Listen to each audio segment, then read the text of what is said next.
Post-hypnosis session adalah langkah terakhir dalam proses hipnoterapi yang dilakukan setelah konseli kembali dari keadaan hipnosis. Tujuan dari post-hypnosis adalah memastikan hasil konseling tetap bertahan dengan cara memperkuat sugesti positif di kehidupan sehari-hari konseli. Melalui proses ini, konseli dibantu untuk mengubah perilakunya menjadi lebih baik, mengurangi kecemasan, serta membangun pola pikir yang lebih sehat dan optimis. Berikut adalah contoh konseling pada tahap post-hypnosis. Selamat menyaksikan. Oke, baik. Sekarang kita sudah tiba di akhir sesi kita pada hari ini.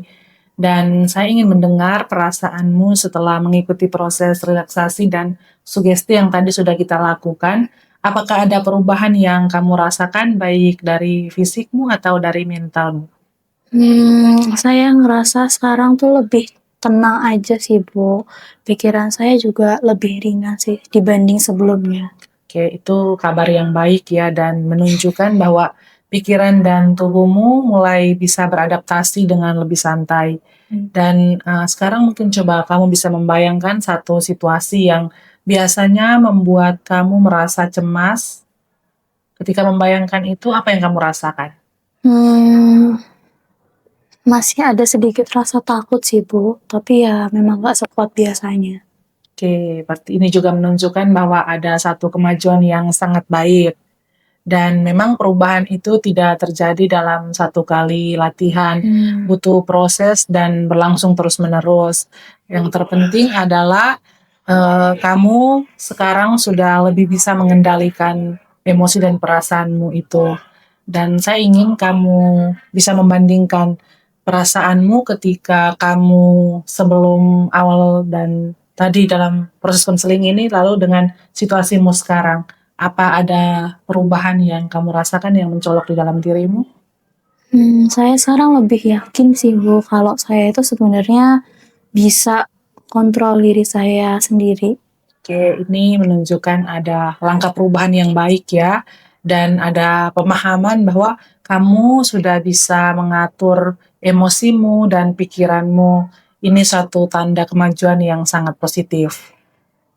Biasanya saya tuh orangnya gampang panikan, Bu. Tapi setelah saya nyoba ngejalanin ini, saya tuh ngerasa lebih mampu mengontrol diri. Oke, baik. Dan ini berarti teknik yang tadi kita gunakan, relaksasi dan pelekatan yang sudah kita lakukan bersama cukup efektif ya pada dirimu. Lalu ketika ada perasaan cemas muncul kembali, kamu mungkin bisa menggunakan cara pelekatan yang sudah kita latih bersama tadi, dan itu bisa kamu latih dengan cara menarik napasmu secara perlahan-lahan, lalu kamu mengingat kembali perasaan-perasaan tenang yang tadi kamu alami selama sesi. Terus gimana, Bu, kalau misalnya rasa cemas itu muncul lagi? Oke, kalau kecemasan itu muncul kembali, itu sesuatu yang normal. Dan memang tadi sudah saya katakan kalau perubahan itu tidak instan sekali terjadi, tetapi ada proses dan latihan yang berkelanjutan. Tapi kan tadi dalam latihan bersama kamu juga sudah tahu ya cara-cara sederhana yang lebih sehat yang bisa kamu lakukan dan itu lebih adaptif bagi dirimu untuk bisa mengatasi situasi yang kamu alami jika muncul kembali. Oke, Ibu. Dan satu hal lagi saya sangat mengapresiasi karena kamu sudah mau datang, sudah mau dengan berani mengikuti proses ini dengan baik. Karena tidak semua orang bisa terbuka dan mau berusaha menghadapi situasi yang mereka alami seperti yang kamu lakukan hari ini. Saya awalnya itu kayak ngerasa ragu sih, Bu. Tapi setelah saya coba untuk menjalaninya, saya itu ngerasa lebih lega aja sih. Oke, jadi perasaan yang kamu alami lega itu juga menunjukkan bahwa ada potensi di dalam dirimu untuk mau bertumbuh, mau bertransformasi menjadi pribadi yang lebih baik. Dan mulai hari ini kamu bisa dengan rutin mencoba memberikan sugesti yang lebih positif kepada dirimu sendiri. Itu contohnya kayak gimana, Bu? Nah, misalnya ketika dalam situasi cemas atau takut, kamu bisa mengakui atau mengatakan di dalam hatimu dengan kata-kata yang lebih positif. Saya dapat mengendalikan diri atau saya merasa bisa menjadi lebih tenang dan percaya diri. atau saya mampu mengatasi atau menghadapi tantangan ini dengan lebih baik. Dengan pernyataan-pernyataan positif itu bisa membantu kamu untuk menguatkan pikiran dan emosimu menjadi lebih baik. Iya, iya. Terus berarti saya bisa ngelakuinnya sendiri ya Bu di rumah? Ya, tentu kalau untuk melakukan itu di rumah bisa kamu lakukan. Kamu bisa menghipnosis dirimu dengan melakukan hal-hal yang sederhana. Misalnya, kamu bisa mengatur posisi dudukmu dengan lebih nyaman, lalu bisa mengatur napasmu secara nyaman, secara perlahan, bisa dengan menutup mata atau kamu bisa kembali menggunakan kata-kata sugesti yang positif itu sesuai dengan kebutuhan dan situasimu saat itu. Oke. Terus kalau misalnya saya melakukannya secara rutin gitu Bu, itu apakah efeknya bakal lebih kerasa ya? Ini pertanyaan yang baik. Kalau itu terus kamu lakukan secara rutin, semakin menguatkan reaksi positif yang ada dan itu bisa membantu kamu untuk lebih peka dan mengenali emosimu dalam diri. Iya, iya, iya. Nah, lalu setelah sesi ini selesai, saya juga ingin kamu untuk bisa mengamati perkembangan atau perubahanmu setiap hari di dalam keseharian dan aktivitasmu. Kamu bisa melihat kapan perasaan ketika saya merasa tenang itu dalam situasi apa, lalu saat situasi cemas atau ketakutan itu muncul, bagaimana kamu merespon atau menghadapi situasi-situasi itu. Terus kira-kira saya perlu nyatet juga nggak ya Bu?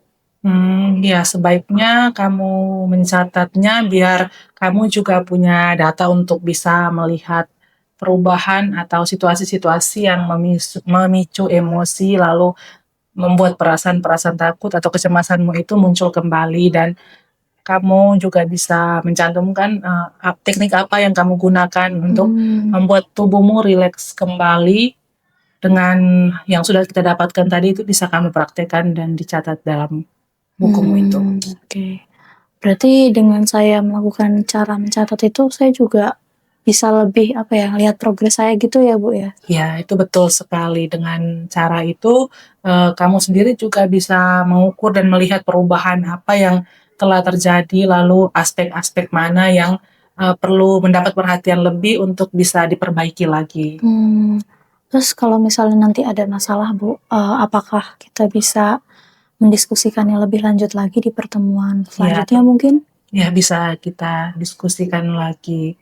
Dan saya berharap setelah sesi ini kamu lebih punya rasa percaya diri dan kepercayaan diri itu bisa membantu kamu untuk bertransformasi menjadi pribadi yang jauh lebih baik lagi. Karena mengingat bahwa rasa percaya diri, lalu ketenangan dan kemampuan untuk bisa mengelola emosi itu sebenarnya sudah kamu punya dan itu ada di dalam diri kamu, hanya perlu kesadaran untuk terus memperkuat dan melatih itu terus-menerus.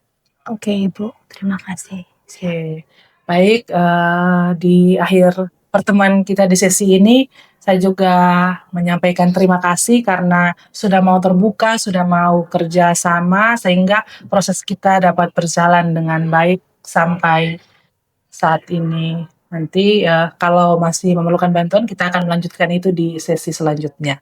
Iya baik Ibu, terima kasih banyak. Sama-sama.